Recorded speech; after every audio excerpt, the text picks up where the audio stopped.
Good morning, good afternoon, good evening. We are live. The Sex Wise Parent course. It begins now. We're live. Yes, we're right. Where is everybody? Go to our Facebook link. Go to our Facebook page, sorry. Go to our WhatsApp link. Tell everybody that we are live for the Sex Wise Parent course. Yes, if you're online, let me know you're online. If you're here and you can see me and you can hear me, let me know you're online. Yes, I know the time, most times it's not convenient for us. But at any time you join us, tell us your name, tell us where you're watching us from, so that we can acknowledge your presence. Yes, we'll be going right away. In case you join us at any time, let us know. And also when you're watching a replay, you tell us where you're coming from, where you're watching us from. Then you drop your comments. And at any time you have a question, you also drop it in the comment sections. So we'll be starting right away. And before we start, I would like to introduce myself. My name is Amarachi Eze. I am a professional nurse midwife, popularly known as the brain nurse. Yes, I am so passionate to talk about this because I love that the brain of children be preserved. That curiosity they come with at birth, always wanting to learn. I like to advocate that it be preserved so that these children will grow, not to be fixed, but they will grow and enhance their potential. Then I'm also a parent coach, the founder of the Parenting Wisdom Academy. It's a platform for parents where parents are equipped with knowledge and skills that will help them to parent in the 21st century. I'm so sorry, today I will not be sharing my slide. I'm having a bit of a network challenge. So I'm using a smaller phone to make sure that we stream live today. So I may not be sharing my slide. So very quickly, we'll be going into the class, the sex-wise parents. I believe you can hear me and you can see me. So what's the objective of this course? What's the objective? Why do we even want to have this course at first? The first objective is we want to demystify the concept of sex. We want to demystify the concept of sex. Many people have different theories when it comes to sex. Some see it as something that is very sacred, something that is secretive, that should not be mentioned at all. So in this course, we are going to be seeing these different opinions, these different theories. Some people also see it as something that once I need it, I go for it. Then also, when we understand these concepts, we'll also be able to help parents gain knowledge and get comfortable having sex conversation with their children. So many children are in danger because they have little or they are ill-informed about this concept of sex. And sometimes children may even be discussing it and their parents see them.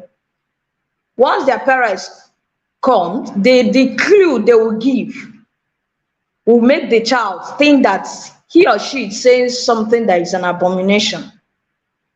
But these are thoughts that may be rolling in their minds, and they are looking for where to get the right information. So this course will also help parents to gain that confidence. Most of us culture have seen sex as something that is demonic. So they are afraid of discussing it. Or they are afraid that even when they have this discussion with the children, that the children will go and try it out. No. Knowledge empowers. It doesn't disempower. So if you give them the right knowledge, they are able to make good use of it, even to guide them. So who is a sex-wise child? Who is a sex-wise child?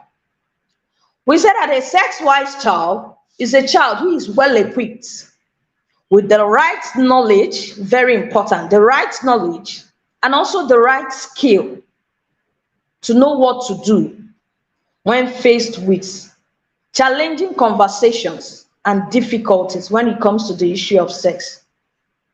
So your child needs to be well equipped. Yes, there are so many information on the internet.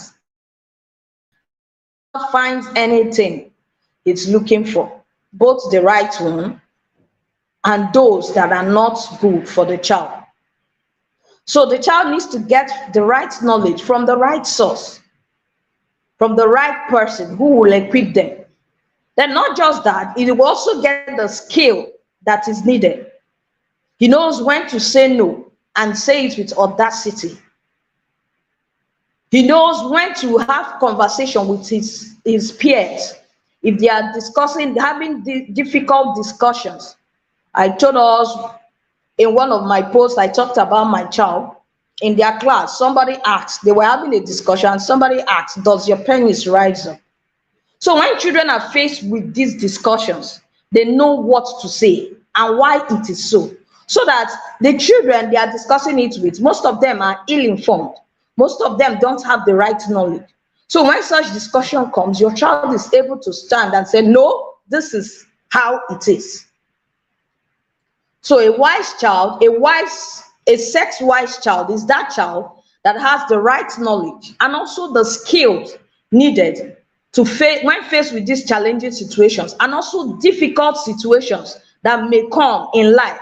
For instance, an uncle or an aunt may tell the child, okay, sit on my lap, and the uncle or child or predator is fumbling with the penis or the vagina. What can the child do? If a child is equipped, the child already understands what is happening and also what the child will do. And also what the child will do to stop this. Then, who is a sex-wise parent? If we have understood that a sex-wise child is that child that is knowledgeable and also skilled at the same time to face this situation, then who is a sex-wise parent? A sex-wise parent is that parent who is also well equipped with the right knowledge and also the skills to arm their children to know what to do when faced with difficulties on the issue of sex. So a sex-wise parent is that parent, he has the right knowledge. There are some parents, when a child asks them difficult questions, the parent is not aware, may not even be aware of what the child is talking about. Because the parent does not have the right knowledge. Then also, the parent has the right skill. What is the skill? Sometimes your child may ask you difficult questions when it comes to sex. And instead of you to answer it, you're already scolding the child, making the child feel that the child is doing something devilish, doing something wrong. I came at a conversation, children were discussing. I think they were discussing about, children around 7, 8 years. They were saying, that girl, you like that girl in the class. That is a feeling already occurring at that child. And the parents came. What the mom did was to shout at them, will you leave this place? Go and read your books. This is what you're discussing. But this is a natural thing happening to the child. So once you make that statement, it makes the child feel that, this type of thing, when mommy is there, I will close my mouth. But they're already having some discussions, even when you're not there. So if you chase them away, if you're not able to control your emotions, They may not get the right information from you. They will go elsewhere. And that elsewhere could be their peers who are always ill-informed. It could also be the internet, the media, and from there they can be misinformed. So a sex-wise parent is that parent that is well equipped with the right knowledge and also the right skill to arm their children to know what to do when faced with such difficult situations. So emotional intelligence is very important as a parent when it comes to sex conversation. So what are the things we should note, things to note while having these conversations? You need to know that children are the target of various forms of ills as it relates to sex. In our society, children are the target. We have pedophiles, those that want to touch children or to have sex with them, even as young as few months at birth. Then we also have predators. These people are always looking out to know when it's safe, when an adult is not around to go and abuse children. So children are always the target. Even in our media, most things happening in the media, they are already infiltrated with sex and sex conversations that are not healthy for children. So children are always the target because they have little or no knowledge regarding sex. So what is now our goal as parents? Our goal is to guide these children. Our goal is also to educate them so that they will know when they are exposed to danger, they will know what to do. Also, they will also know scenarios that this kind of thing can happen. So if they are well equipped, they know what to do so that they don't go into danger. The world is really hypersexualized. So now what are our goals of having sex conversation? If you want to have a sex conversation with your child, what are the goals? The first goal is to equip your child with knowledge and also skills. You're equipping with knowledge, very important, the needed knowledge, relevant knowledge at that time, and also the skill needed so that they don't fall prey to sexual abuses that may come their way.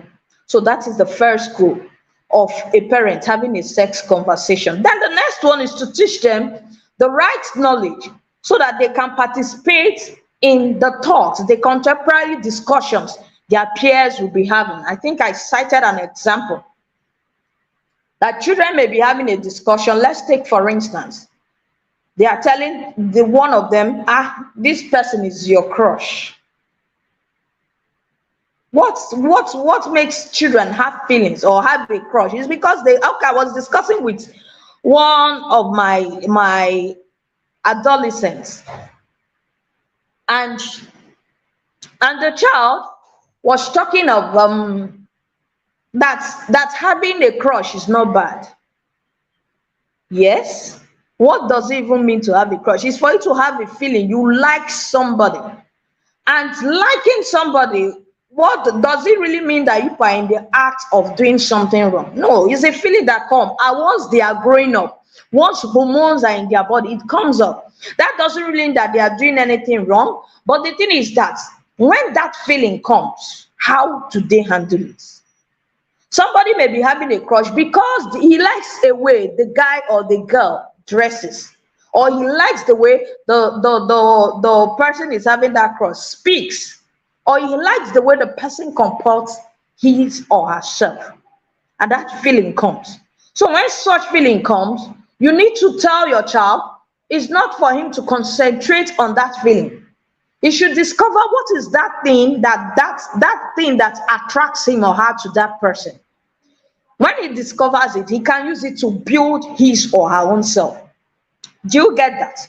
So you help them make the right decision when they're participating in such conversations. But if the child doesn't know and say, you're having a crush, when he sees that person, he may start feeling somehow because we've already tagged it as something that is wrong. So the goal is to help them actually know what's happening to them, and they can also participate when their peers are having such conversation. Then you also help them to make the right decision when the need comes. when they are exposed, the right decisions they can make. So why do you think, what's the problem? Why is it that parents always find it difficult to have these conversations? The main reason is because of most times the misconceptions we have tagged sex and sex conversation to be. And also some people would say they have the fear that after that the children will practice it. I will also say once again that knowledge empowers. Knowledge does not disempower. So most times our fears are coming from the culture, what we have seen our older parents or our parents do, or what the culture, once you see somebody is discussing about it, how they look at the person. So our fear stems from that. And when you see your fear, I talked about the circle of fear. The circle, when there is fear and you root on that fear, it leads to worry. And that worry most times will make that thing to happen. But if you want to cure that fear, you have a fear, that your child may get involved in sex and or pornography, all those bad things we attach sex to, and you are afraid. Because of that, you're not teaching your child about that. So once there is fear, there is a gap in knowledge. So once you notice any fear at any time, go and fill the knowledge gap that is needed at that time. When you fill that knowledge gap, then you're empowered, and that empowerment will come with self-confidence. The same thing with our children. If you are afraid that the child will engage in sex and all the things surrounding sex, what you will do is you equip this child with the right knowledge, equip the child with the skill. Then that knowledge you have equipped this child, I told us knowledge empowers, will now make the child to be more confident. If he faces this challenge, you have given the child the power, what to do. The child is able to do it, and with audacity, because it's confident that yes, I know this, then that confidence will now lead to a positive outcome. But if you keep silent that your child will go into that, it will be a difficult problem. When the child is faced with such difficulties, he doesn't know what to do, and he may also fall prey to it. So what happened to us as parents? Why is this fear emanating from us that we're not able to have these conversations? So I said that you are your brain. Every one of us as individuals, we are our brain. Whatever we exhibit is what has been inculcated in us right from childhood, what our brain has been wired. If your parent is the type that they don't discuss it, once they hear somebody talking about it, they will say, shh, don't do that, or yeah, leave that place. Or once they are watching television, what they know what they are watching is wrong. And the child is there, they will tell the child, oh yeah, go. The child will be curious. He wants to know, what is this thing that dad or mom is chasing me? So our perception, what is the perception we have around sex, is as a result of the culture, the things that have been written in our brain. So sex conversation begins with what is in your brain. What is your perception? What has culture seen sex to be? Have they demonized it? Have they seen it as something that anybody can discuss, anybody can practice it? So your perception has a way of making you to become afraid of it. Then your beliefs and attitudes towards sex, how you behave when you want to talk to your child, or your child is discussing, asking a question. Those cues you make also helps shaping what you think about sex. Then what experiences do you have while you were growing up? Most of us were molested when we were growing up. And that thing creates an image. It creates a memory in our minds, in our brains. So whenever we want to discuss it, we feel it's something that, no, we can't discuss it, because our brain is reminding us of all those things that happen. So all these things are what brings fear. Also, what you can also have in your brain are the formal and informal education you got, be it in school, be it amongst your mates. So all these things help us view sex, and also either makes us liberal to discuss it, or to see it as something secretive. So we're going to be seeing two basic viewpoints about sex. We have the first group of people that view sex as something secretive, something sacred. So they see it as something embarrassing to be discussed. So this is one of the reasons some parents get afraid whenever they want to have sex conversation. They don't know what to do, because it's in their mind, in their brain, it has been seen as something that is secretive. So they find it difficult having these conversations with their children.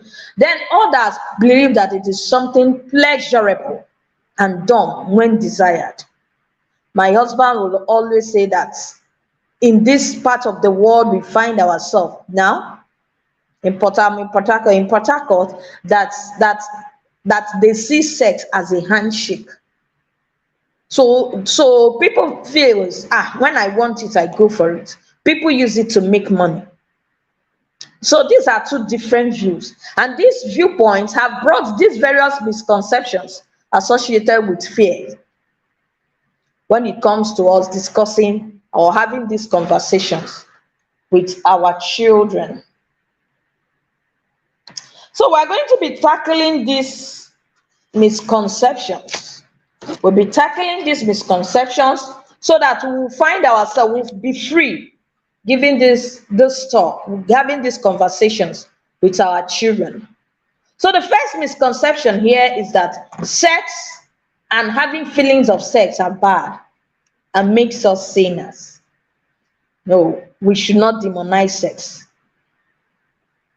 So I said these feelings can come from culture. They can come from what happened to us. They can come even as Christians. You see our pastors, our priests, when they want to discuss on these issues, their attitude towards it, their behavior towards it makes us feel that a child is having feelings for somebody is bad.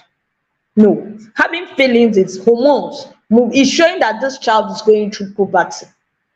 So this is one of the misconceptions that we most times have, that when a child talks, Daddy, I like this person, I love this person, you bring the child inside and say, I don't want to see you with, or I don't want to hear you say such. But this child is having this feeling. So this is one of the misconceptions, and is a wrong one. Then another misconception is fear that children will engage in sex after getting knowledge about it. I told us earlier that knowledge empowers and not disempowers. Another misconception is that sex is about the mechanics of sex. No. Sorry, that sex conversation is about the mechanics of sex. No. Having sex conversations, I think we will still treat it. It's not the mechanics of sex, but it's about you arming your child, equipping your child with knowledge to avoid sexual abuse, to also get involved, to engage in contemporary discussions with their peers, and also to help the child make decisions. So if you're following us, let me see your comments. Let me see your comments. Let me see them rolling. Okay, we're going to be looking at some people are traumatized, and because of that trauma, they are not able to have these discussions with their children.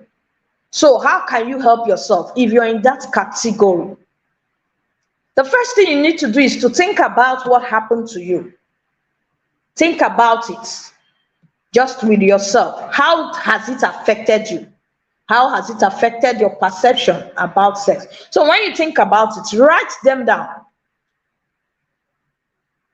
It will help you know why once they mention it, or once you want to have that conversation with your child, you start feeling somehow, or you start feeling guilty.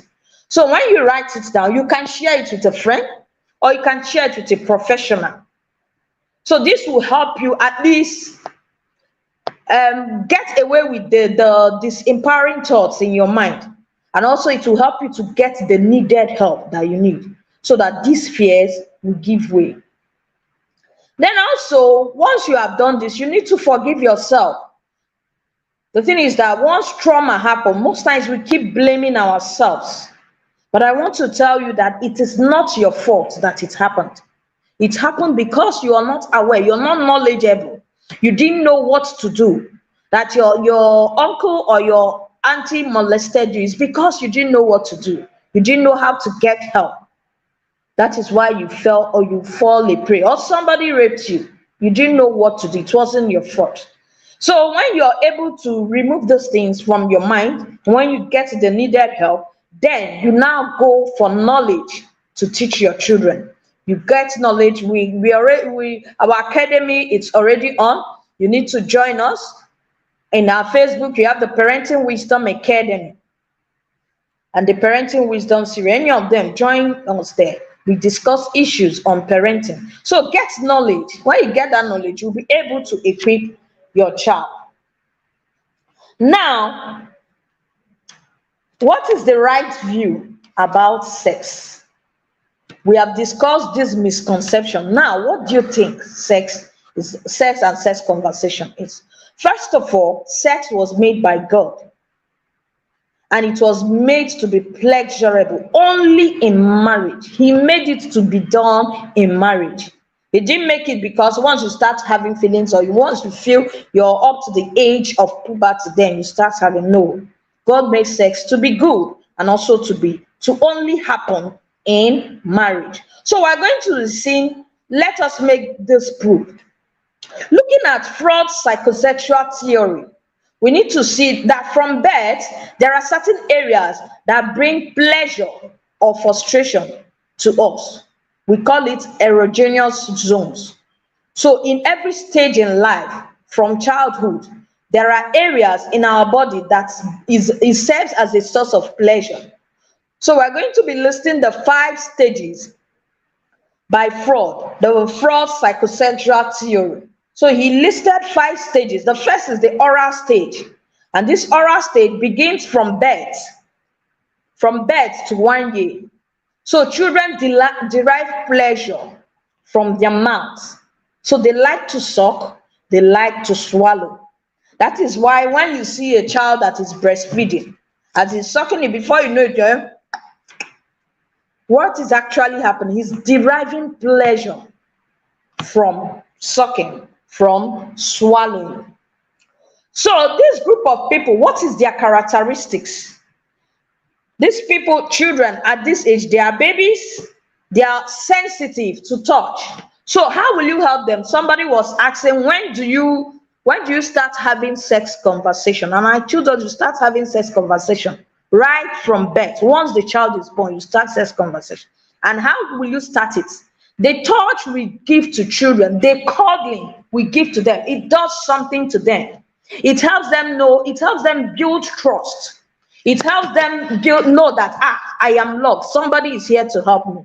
If you observe children that are orphans, that are raised in the motherless babies' home, when you go to visit them, you see them, they want you to touch them.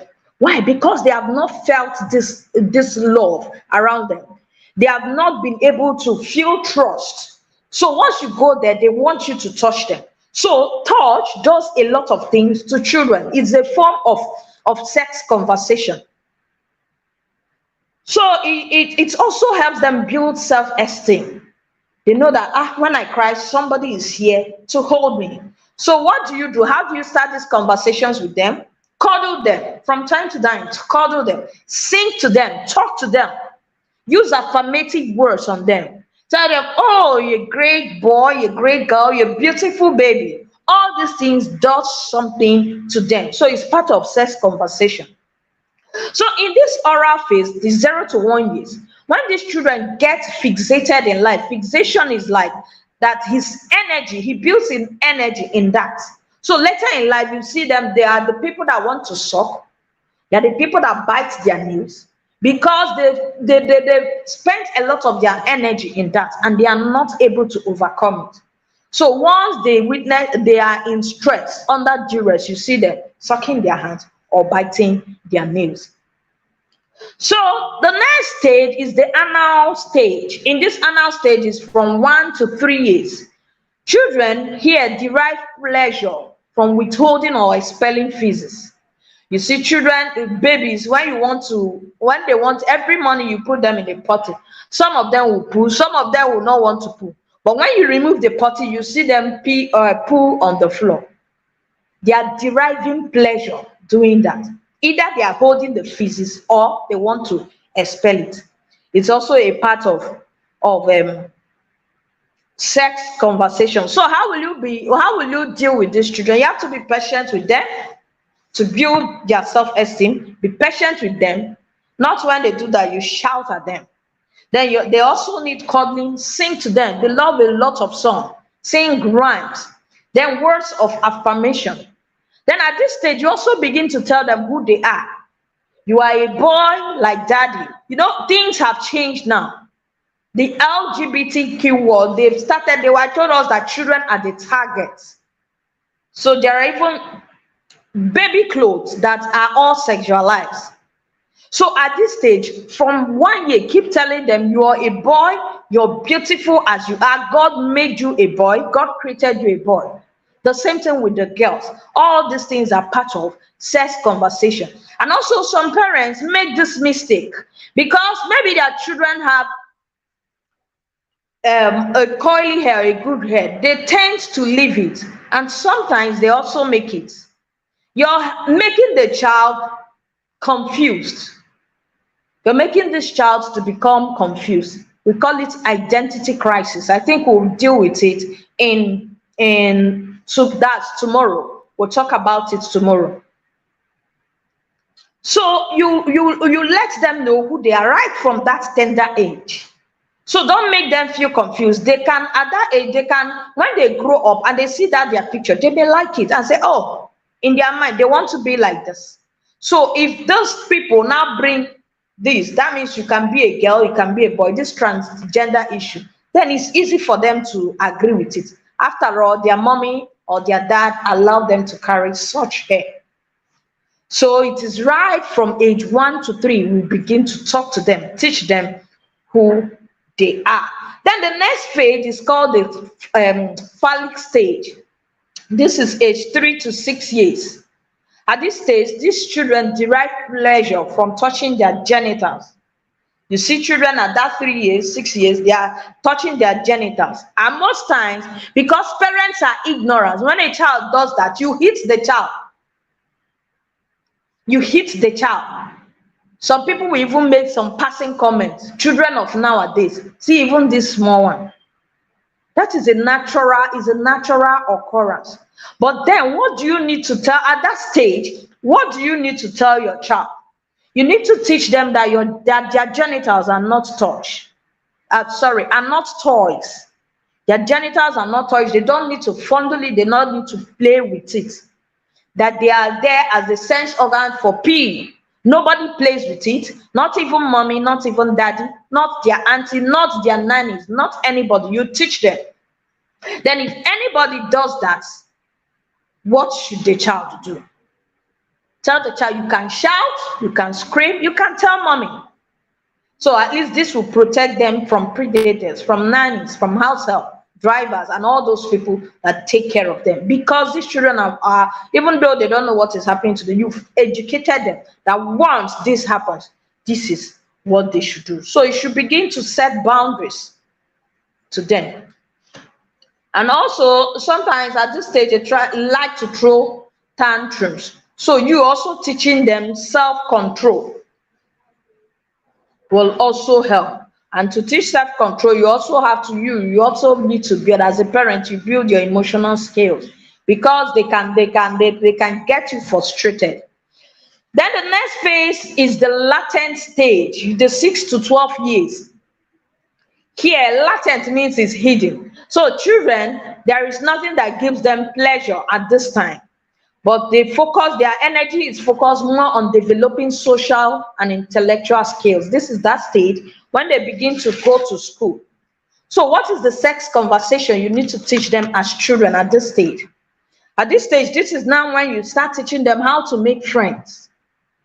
Because friends are still peers, can still influence them. So you teach them what friendship is all about. how to be a good friend, because if you're a good friend, you also attract good people. So teach them also how to make friends based on their family values. In our in the parenting academy, the parenting wisdom academy, we talk about family values, building family values. So after this class, you can also reach out to me, or in the description you'll find our link. That's the support link. You will use it to join. So you teach them how to build friendship, because it's at these areas they meet so many people, and it's at this stage still those discussions will come up. I said it's between 6 to 12 years. So you see a 8 years old child, they're approaching puberty. Hormones will be running to, and at this age of media, yes, at this age of media, they are exposed to so many things.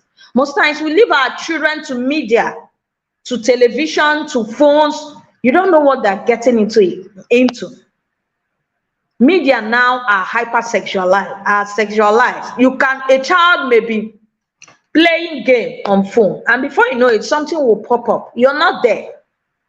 And if it pop ups, he can mistakenly press on it. And when he press on it, he begins to see things he's not supposed to see. So you also be careful at this age. We have a family media guide. Yes, it's the link. It will also be dropped here. So on that link, you purchase it, is 2,000 naira. That media plan will help you guide your child. I think I'll talk more of it tomorrow in our next class. So it will help you guide your child, know what to do in case they accidentally meet pornographic figure or nude pictures, what they need to do. So help them build friends, because a friend will always attract somebody that is also like him. At this stage, they discuss a lot. So teach them what they should know. Then the last stage is the genital stage. This is the stage of puberty, from puberty to adulthood. So in this stage, individuals start to become sexually mature. Hormones are running in their blood. So they begin to explore their sexual feeling and desires. They want to form intimate relationship with others. So it is at this stage, think from 9 years, you now begin to talk to them more on sex. But if it is maybe early 9 years, you only talk to them based from the biology perspective. You can say, okay, when an egg or when a sperm meets an egg, conception takes place. So it's not you coming to tell them, okay, or you're showing them picture of somebody having sex. No, that is not right. That's at that tender age. But as they begin to mature, you dive deeper. And as you're having this conversation, it's a two-way thing. You don't just do the talking, especially at this age. You allow them ask questions. And as they're asking questions, also mind the clues you show. There are some clues you will show tomorrow. When they come across such things, they may not be able to. Tomorrow, when they come across such things, they may not be able to come to you, because you're making some clues. You're not emotionally intelligent. You're making them feel, oh, this my child is knowing too much. No. So get that emotional intelligence skill. When they say a thing, hold yourself. Yes, they may have also been exposed to things you don't imagine. So when they ask you questions, hold yourself. If you don't know the answer at that time, please tell them you will find out.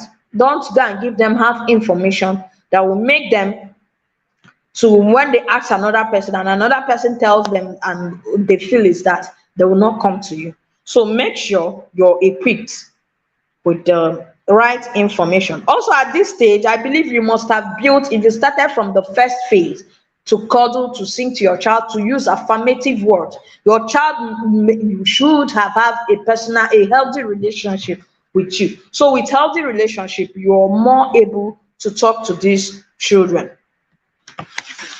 Okay, so these are the 5 stages, the psychosexual stages of life. It happens to everybody. So you see that having sex conversation is not a thing. You don't tag says as something that is demonic. God put it in us. He put it in us. So at that stage, if you're at that stage and you're not feeling that way, then that means you need to be checked. So as parents, I believe at this point you should have to start disseminating all everything that brings about fear. You need to start putting it down, because there are misconceptions that has been registered on us by culture, that have been registered on us from what we heard as children or how our parents parented us. So when we remove this fear and empower ourselves with knowledge, it is easier, and you feel free having these conversations with your children. So where do children hear such conversations from? I talked about the voices where children will hear such conversation. So you can hear it from parents. The law of first mention. The parents should always be the first to equip these children, so that when they go there, they will hear from their teachers. Hearing from their teachers will serve as a confirmation. Hearing from their peers, if their peers are not getting it, they'll tell them, no, my mom says this and it is that. My dad says it is this and it is that. So those other children will not also confuse them. So for parents, you have to maintain a good relationship with your child. You have the willingness to enter into their world. A lot is going into their world. So if you don't make them your friends, they may not be able to come to you when they face challenges. So it has to begin from their tender age, when they are able to listen to you with the little, when you hear them with their little flimsy thoughts, they will also come to you when they have difficult discussions. Then they can also have hear sex conversation from their peers. I've talked that a lot. So empower them so that they will make good friends, and also when they come across difficult discussions, conversations, they are able to give the right thing. Then the next where we can also hear sex conversation is from media. In the family media guide I announced earlier, find the link if you need one, pick it up, 2,000 naira. So in the family media guide, what will you be getting? The family media guide is going to help you. You as a family, you plan the media, you have the media plan with your child, with your children. So you're going to list the app your family will agree to be visiting, the site your children will be agreed to visit, or even on television. So channels, like there are music channels that are not good for children. So this is what the family media guide will help you achieve. So you actually need a media plan in your house. If you don't have one, please get that. I'll discuss more of it in the next class. And also that media guide, I will also be the one, I'll be guiding you on how to do it. A 1-month support program on how to do it, and make sure you have one in your home before then the support may terminate. Then another place they get sex conversation is from the other adults. Who is the other adult in your child's life? They can get it from their teachers, and their teachers may be a predator or also a good teacher. They can get it from nannies, they can get it from their relative. So you need to empower them.